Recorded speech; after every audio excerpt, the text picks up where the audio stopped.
The rain had been falling over London for hours. People hurried through the busy streets around Canary Wharf, umbrellas tilted against the wind, eyes fixed on their phones. No one noticed the elderly homeless man sitting quietly beside a small coffee shop. His beard was long. His coat was worn. His shoes looked as though they had survived many winters. Most people simply walked past. Some frowned. Others pretended not to see him. But today, everything was about to change. Because the man they ignored wasn't homeless at all. He was about to conduct the final experiment of his life. Chapter 1. The Man Who Had Everything. 71-year-old Edward Sterling was one of Britain's richest businessmen. As founder and chairman of Sterling Global Holdings, he owned shopping centers, hotels, technology companies, and investment firms across Europe. His wealth appeared regularly in newspapers. Yet something troubled him. Every charity dinner he attended, every award ceremony, every smiling handshake, made him ask the same question. If people didn't know who I was, would they still treat me with kindness? His advisors laughed. His board members discouraged the idea.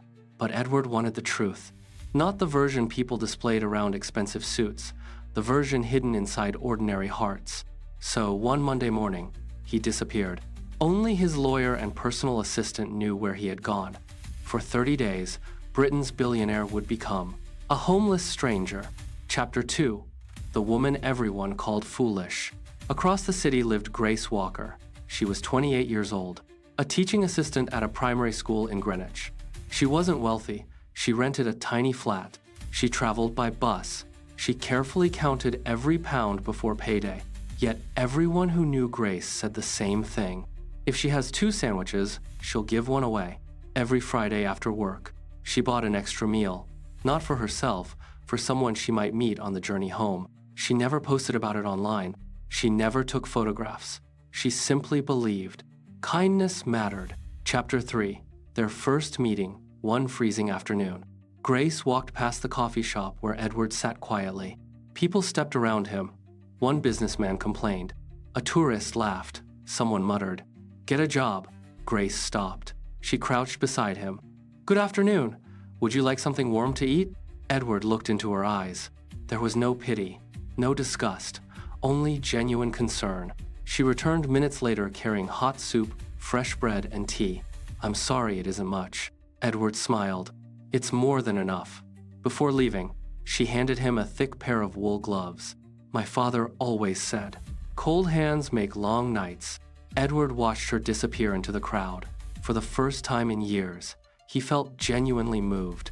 Chapter 4. The Month of Testing. Over the following weeks, Grace visited often. Sometimes she brought food. Sometimes conversation. Sometimes she simply sat beside him for 10 minutes before catching her bus. She never asked for anything. She never wanted recognition. Meanwhile, others revealed very different hearts. A property developer ordered security guards to remove Edward from outside his office. A restaurant manager threw away untouched food rather than let him have it. Teenagers mocked him for social media videos.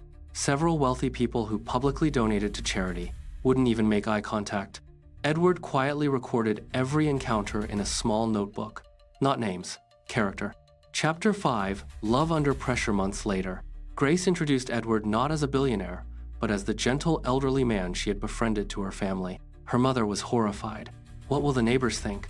Her older brother, Nathan, shook his head. You spend your weekends helping beggars while successful men are asking you out. Her aunt even suggested Grace was wasting her future. Grace answered softly, "We don't measure people by their bank accounts." Little did they know, Edward wasn't interested in becoming part of their family. He was watching something far more valuable, their hearts. Chapter 6. An unexpected invitation. One morning, Grace received an elegant envelope. She had been invited to an awards dinner at London's historic Guildhall. She assumed it was a mistake. Still, she attended. The ballroom overflowed with politicians, business leaders, journalists, and television cameras. The host smiled. "Ladies and gentlemen, tonight we celebrate integrity." Grace looked around. She recognized none of the guests. Then, the lights dimmed. A familiar voice echoed across the room. She turned slowly, walking confidently onto the stage, wearing a tailored navy suit. Was the homeless man she had helped every week? Gasps filled the hall. Chapter 7. The secret revealed. Ladies and gentlemen, My name is Edward Sterling. 30 days ago, I removed every sign of wealth from my life. I wanted to discover who still believed every human being deserved dignity. Screens displayed hidden footage. People mocking him, ignoring him, pushing him away. Then, images of Grace appeared, offering food, sharing conversation, giving away her gloves, never expecting anything. The audience stood in silence. Some lowered their heads, others wiped away tears. Edward smiled. Many people admire success. Few honor humanity. Chapter 8, The Greatest Reward. Edward turned toward Grace. You never knew who I was. You simply chose kindness. He handed her a folder. Inside, a letter, a new position. Director of the Sterling Foundation, leading projects that would help thousands across Britain. Alongside it, a home fully paid for, and a lifetime charitable fund she would oversee. Grace began to cry. I only bought you soup. Edward smiled. No, you invested in a person. That is the greatest investment anyone can make. Ending months later, the foundation transformed countless lives. But Grace never changed. She still carried an extra meal every Friday. Because kindness wasn't something she did after becoming successful. It was who she had always been. And perhaps that is the greatest wealth anyone can ever possess. Remember this, people can fake success. People can fake generosity. But true character reveals itself in how we treat those who seem to have nothing. If this story touched your heart, don't forget to like, subscribe, and share it with someone who still believes kindness can change the world. We'll see you in the next KACO story.